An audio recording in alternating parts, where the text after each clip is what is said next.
আমাদের blue lagoon রেসেটে আমরা আমাদের লাগেজ রেখে আমাদের কমপ্লিমেন্টারি যে ব্রেকফাস্ট দিয়েছিল ব্রেকফাস্ট করে প্রথম আমরা চলে এলাম ভরতপুর বিচে। বসে আছে মুরগি করে, মুরগি বানাবে, দেখে আসি একটু তারপরে ইয়ে করে।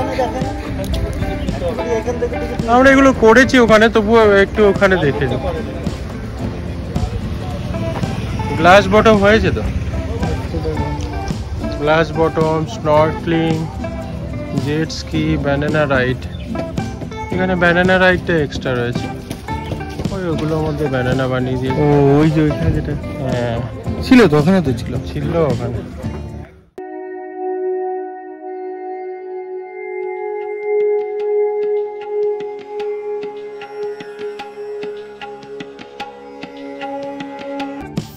এখন যেহেতু সকাল 8টা, তাই দোকানগুলো কিন্তু একটাও খোলেনি। আশা করি আমরা যখন ফিরবো তখন দোকানগুলো খুলে যাবে। ওই যে দেখা যাচ্ছে ওটা হচ্ছে নীল আইসল্যান্ড জেটি, যেখানে আমরা নেমেছিলাম। ওই জেটি থেকে আমি যেখানে দাঁড়িয়ে আছি এটা হচ্ছে ভরতপুর বিচ। তার মানে ভরতপুর বিচ থেকে নীল আইসল্যান্ডের জেটি দেখা যায়, জেটি থেকে ভরতপুর বিচ দেখা যায়। তার মানে ভরতপুর বিচে তোমরা যখন আসবে নীল আইসল্যান্ডে, ভরতপুর বিচ কিন্তু নীল আইসল্যান্ডে যে জেটি সে সামনেই, বেশি খোঁজাখুঁজির কোনো প্রয়োজন নেই।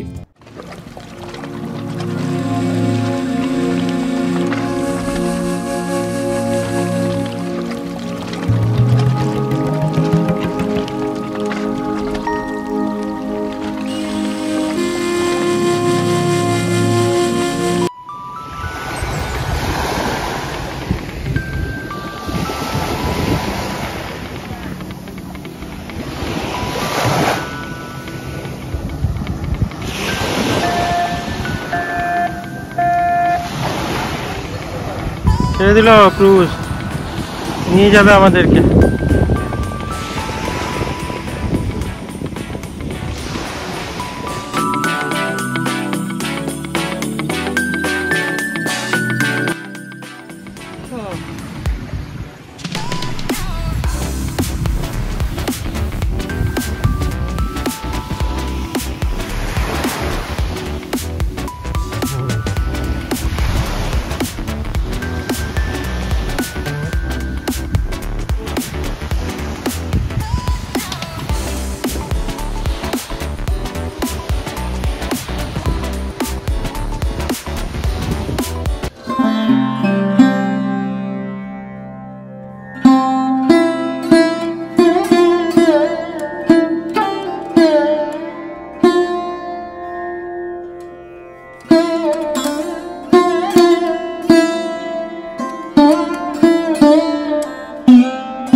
এই যে জেটি সামনেই হচ্ছে জেটি নীল আইসল্যান্ড, শহীদ দ্বীপের জেটি।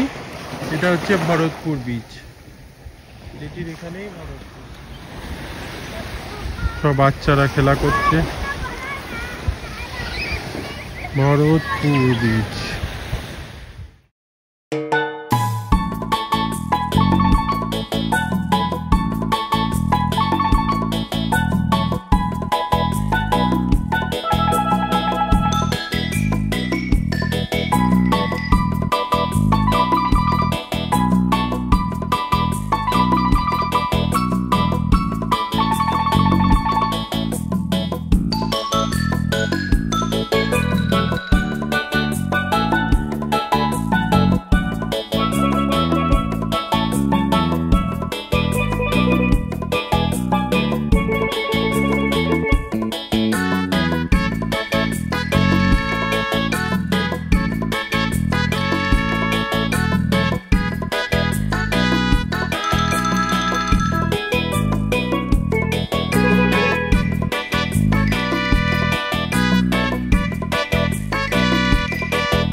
তো সেন্স, আমি এখানে পা ফেলছি সেটাও সেন্স। কি বাবা, কি ভয়ঙ্কর দেখতে বাবা। ভরতপুর বিচ থেকে বেরিয়েই এই ওয়াটার এটিএমটা আছে। যদি আপনার কাছে ওয়াটার বোতল থাকে তাহলে আপনি এখান থেকে জল ভরে নিতে পারবেন।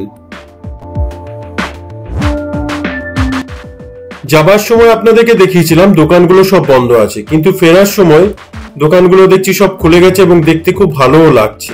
দোকানটা এটা কৃষ্ণদাস, কৃষ্ণদার দোকান, এটা আন্দামানে। এটা জারোয়াদের রাজা আছে। এটা কত দাম? এগুলো হচ্ছে 800 পিস, 800 টাকা পিস। 800 টাকা। কি সুন্দর বানিয়েছে। কিসে বানিয়েছে? এটা কাঠের? এটা কোরাল ডাস্ট, কোরাল ডাস্টে পাথর দিয়ে ডাস্ট করে বানিয়েছে। ডাস্টার সেটাকে শেপ দিয়ে তারপরে চিন্তা করো, ওই কোরাল তুলে নিয়ে যেতে তো আমাদেরকে ফাইন করে দেবে। ওটা তো আর এদিকে এগুলো কি? হচ্ছে জারোয়াদের রাজা, মরে গেছে। ব্যাস, এখানে ছোট ছোট সেট নিয়ে যান না, ছোট একটা সেট আছে জারোয়াদের রাজার। ওই যে ছোট সেটগুলো আছে 450 এর জোড়া আছে। এটা দিয়েছি তো লাভ। এটা তো বাদ দিলাম। হ্যাঁ, ভরতপুর বিচে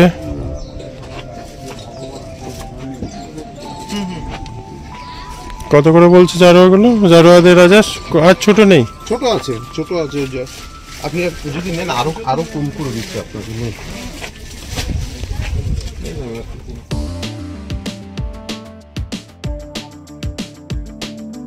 এইগুলোই স্মৃতি, এত দূরে ঘুরতে আসছেন, এগুলোই স্মৃতি, বুঝতে পারছেন?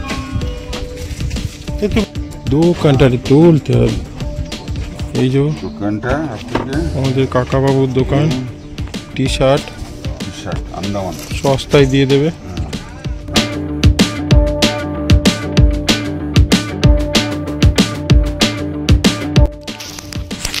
চলে আসবেন কৃষ্ণদার দোকানে।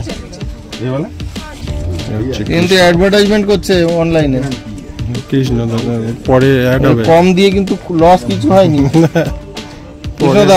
কৃষ্ণদার লোকে কৃষ্ণদা দেখছে না, তুই কর না কর, আমার এমনিতেই দোকান চলে যাবে, বিক্রি হোক না হোক,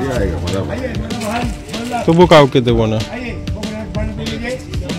কাকা ভালো কাকা। দেখো, এক জায়গায় দাঁড়ালে পরে মা লক্ষ্মী আসতে শুরু করে। এই দোকানগুলো থেকে একটা জারোয়াদের রাজা রানী কিনে নিলাম এবং একটা শঙ্খ কিনলাম যার মধ্যে গণেশ আঁকা আছে, মানে গণেশের মূর্তি আছে, সেরকম একটা শঙ্খ কিনলাম। আর তপনদা আর আমি মিলে একটা করে টি শার্টও কিনে নিলাম, পোর্ট ব্লেয়ার লেখা আছে। কিন্তু এখানে একটা কথা বলি, দাম প্রচুর বেশি। আমাদের ভারতবর্ষের মধ্যে একটা দেশ, কিন্তু এত দাম বেশি কেন কে জানে।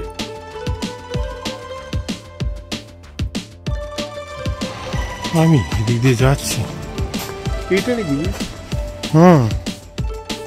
ভরতপুর বিচে কিছুটা ভালো সময় কাটিয়ে এবার আমরা লক্ষ্মণপুর 2 নম্বর বিচের দিকে, মানে লক্ষ্মণপুর বলতে লক্ষণপুর 2 নম্বর বিচের দিকে রওনা দিলাম।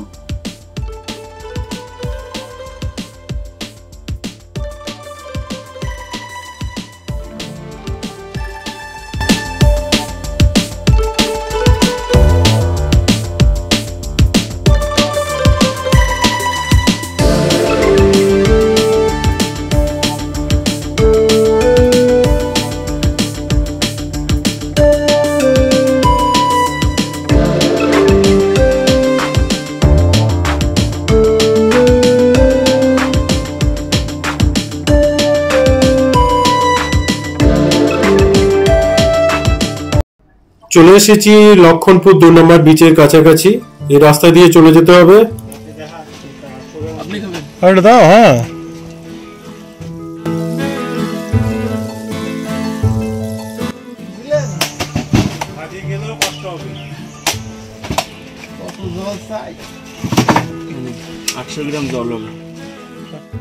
লক্ষণপুর 2 নম্বর বিচে যাওয়ার পথে এই ডাবের দোকানটি পড়লো। এখানে একটা ডাব খেয়ে নিলাম, ডাবটা খুব ভালোই জল ছিল।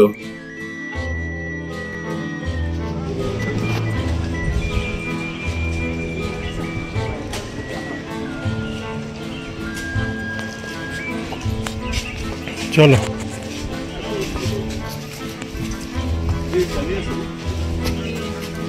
কত ডাব, নামতে নামতেই ডাব। ডাব কত করে? হুম হুম।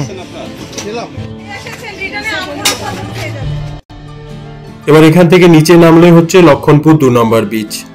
একটা কথা বলে রাখি, এই লক্ষণপুর 2 নম্বর বিচে যাওয়ার সময় অনেক কিন্তু লোক আপনাকে ধরবে, গাইড লাগবে। এবার সেই গাইড 1500 টাকা করে নেবে, বলবে নিমো ফিশ দেখাবে আর আপনাকে ন্যাচারাল রক ফরমেশন দেখাবে আর ফিশ ফিডিং।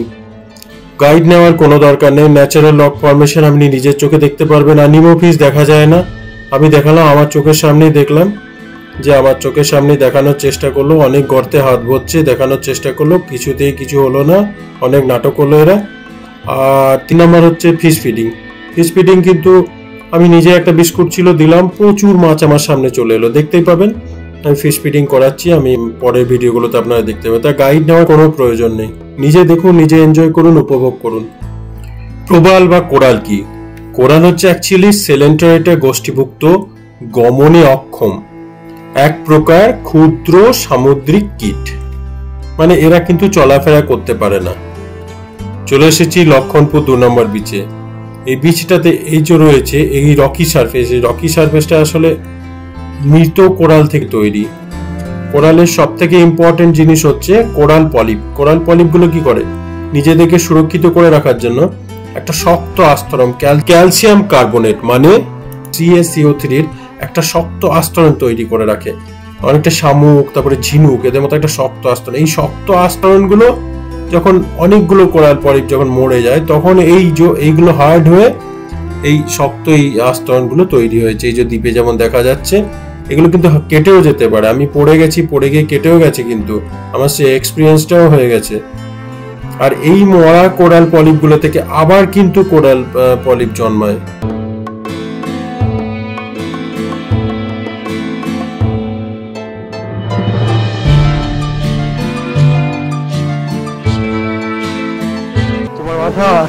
লক্ষণপুরে না, লক্ষণপুর 2, হ্যাঁ লক্ষণপুর 2-তে আমরা, এটাকে অনেকে হাওড়া ব্রিজ বলে, হাওড়া ব্রিজও বলে অনেকে এখানকার লোকেদের মতে। ন্যাচারাল রক ফরমেশন, এই হচ্ছে ন্যাচারাল রক ফরমেশন। এটাকে অনেকে হাওড়া ব্রিজও বলে, যদিও হাওড়া ব্রিজের সাথে এর কোনো মিল নেই, কিন্তু স্থানীয়রা এটাকে হাওড়া ব্রিজ বলে। এই ন্যাচারাল রক ফরমেশন ঠিক মতো উপভোগ করার জন্য কিন্তু ভাটার সময় মানে লো টাইডে আসাটাই কিন্তু ভালো।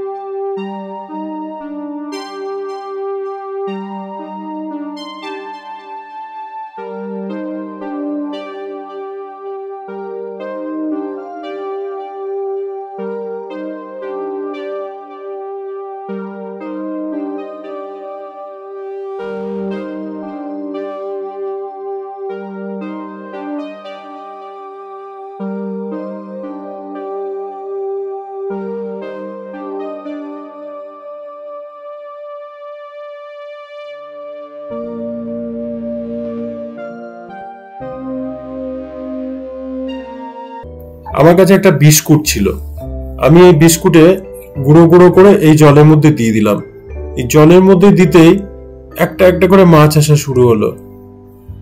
এই যে একটা মাছ এসছে, এবার একটা এই যে মাছ আসা শুরু হলো, তো এবার আরো অনেক মাছ আসতে শুরু করেছে।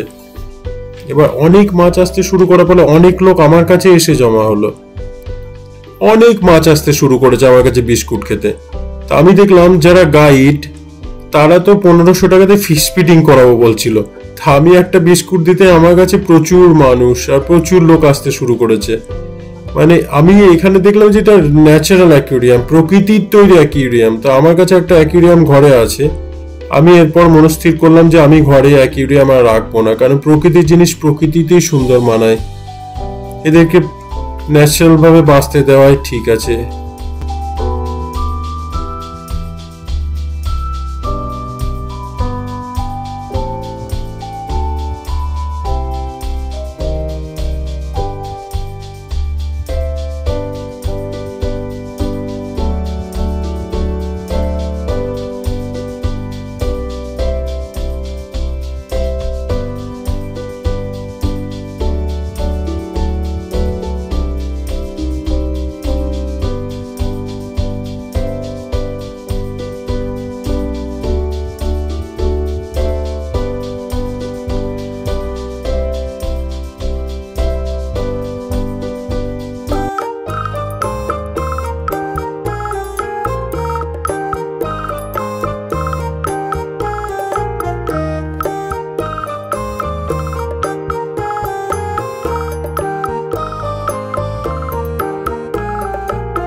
লক্ষণপুর 2 নম্বর বিচ আমরা পুরোপুরি এনজয় করে স্কুটি আমাদের বেরিয়ে পড়লো লক্ষণপুর 1 নম্বর বিচের উদ্দেশ্যে।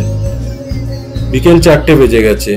লক্ষণপুর 1 নম্বর কিন্তু সানসেট দেখার জন্য বিখ্যাত, সূর্যাস্তের জন্য বিখ্যাত। সূর্যাস্তের জন্য আমরা অপেক্ষা করলাম, আমার সাথে তোমরাও সূর্যাস্ত উপভোগ করো।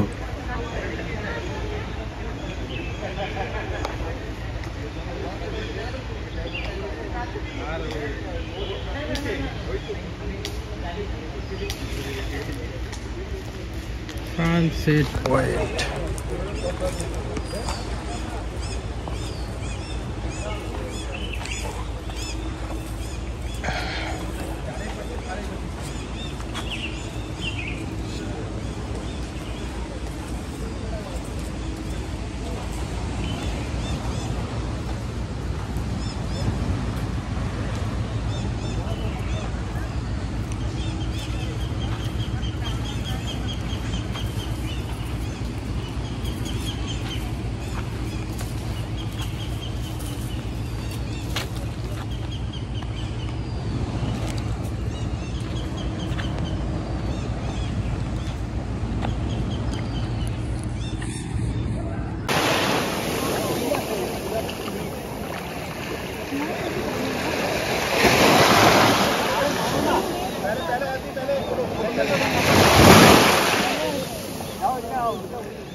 তো এবার বলো বন্ধুরা, কেমন লাগলো লক্ষণপুর 1 নম্বর বিচের সূর্যাস্ত?